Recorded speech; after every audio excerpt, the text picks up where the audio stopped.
So we can Okay. talk about it. Okay. So you left Australia and went into quarantine in New Zealand. Yeah. Where in New Zealand did you quarantine? Okay, well, let's actually go back a little bit because I All want to right. give you the whole experience. So Give it to me. the first weird thing is you turn up to Sydney Airport, a super busy airport. Have you ever been? I have, yeah. You know how busy it is. Mm-hmm. No one. There's Completely one. empty. Two people checked in. Another girl checked in with me, and we became friends, which will come out later. But so we checked in. I had misweighed my bag, so it was a good kgs over on each of them. Yeah. And bear in mind, I thought I was coming back to live, so I thought, oh my god. No questions. They just took so few people on the plane. As it turned out, there were only 40 people on the plane. They don't care what you're carrying. Because the weight's just like so, redundant the weight at that distribution point. is like whatever, yeah. Mm-hmm. So then we rock over. My mate was with me, and he's like, "Oh, I'm gonna have a coffee with you before you go." And I'm thinking, so all there's like maybe the pharmacies and the bookstores are open, but everything else is closed. Lots of things are empty. There's one lone security guard. We actually found somewhere to have a coffee, and it was in amongst. And bear in mind, we're still doing this to social distancing over there as well. We're amongst all the staff members. Really? Yeah, I think the Burger King was open, but the McDonald's wasn't open, or it was or it wasn't. Yeah, vice versa. Bizarre. And then I go into the gates, and I'm like the only person walking the halls. Like, it's surreal. Yeah. It was when you start to go, oh, this is a real thing. Like, we know it's a real thing and we've been through it, but to still see its effects now, what are we, like 9 months in? Yeah. Yeah, and to 9 see months one in. of the busiest airports absolutely dead is like, wow. Yeah. Masks on, and then we get on the plane, and the whole time you're going, where am I going? Because you don't know. So at the moment you're booking in for your vouchers, you sign up, you get to it, but you don't know where they're going to send you. Literally anywhere in the country. Really? Yeah. You don't even get to pick or say, my next destination is here. It makes sense for you to send me to this city. That's not done. They just get you on the plane, get you there. And at any point you're kind of like, is someone going to tell me where I'm going, what city I'm going to, because you can't make plans if you don't know where you're going. Of course. Yeah. So, the flight was great. It was like 4 of us in a premium economy. Me and my new friend managed to get told off by a couple as we were being too noisy. And my friend said jokingly, she goes, "Oh, give us the whole bottle." And the lady was like, "Do you want the bottle of wine?" Wait, so like, I got drunk on the plane. did you pay for premium economy? I did, because you get the extra bags. And because when you were booking, so my flights got cancelled like 3 or 4 times. Yeah, right. And when we were booking, she's like, well, if you want to make sure you get a seat, go premium economy. Go premium economy. And I was like, oh, okay, cool. And I thought that makes sense.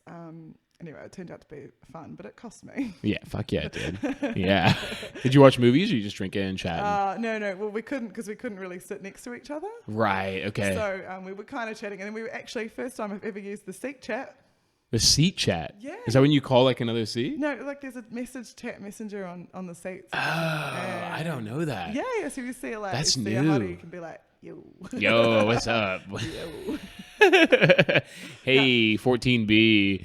You see him look up, you're like, no, no response. Yeah. There's something falling on your head. No, fantastic. Yeah. So fast forwarding all that, we get there and we're kind of ushered in together. It's still pretty quiet at Auckland Airport too, but there's a little bit more hustle. I thought there would be more. There's quite a bit of time where you're walking, where you're sort of on your own. I thought we would be more like guided in. Yeah, or just more like under lock. Like, are there opportunities for you to like run off if you wanted to like mix to into so. crowds? You see those security guards. Like, like what are they gonna do? I actually almost did a run in Sydney Airport for the one security guard that was on his phone, and then I was like, "Is it worth it?" No, absolutely not. No, was the check-ins and stuff like just as secure as it would normally be? Like scan your bags. Yeah, but just like honestly, they didn't really not care. It was just sort of, it was. I don't know. It was weird. It wasn't that kind of like, the rules to be followed. It was because there were 40 people on the flight. Like, sure. Do you know what I wonder? I wonder if the price of drugs has gone up because people aren't able to smuggle it in as easy. I'm sure. Surely that's like an effect, right? Sure. Like, I think within New Zealand, I think the MDMA is made here. I was going to say. But I don't know with cocaine, because the cocaine, you don't see any of it in New Zealand. I mean, maybe not in Wellington, at least. That's a good point. I'm sure it's in Auckland. Yeah, I'm sure it is. I don't know if this is a conversation we should have, but Neither of us are partaking right now. well, so- exactly. I'm just literally and just I've the run thing. a red light, so legally someone can. Yeah, get you're me already for fucked anyway, you know. But in saying that, you're a blonde, you'll get off. that. Oh, Yeah, exactly. please. You'll get told off, but not put in jail. But- as we experienced. No, let's not sidetrack. So then you're in the airport. Okay, you're in Auckland. I'm worried. You're in Auckland. Yeah. It's You all pretty, land. like, They yeah, guide you in.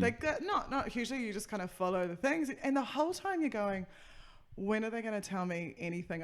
What are they going to tell me? What is waiting for me when I get through those doors? So when you land in Auckland, do you know you're going to be in Auckland?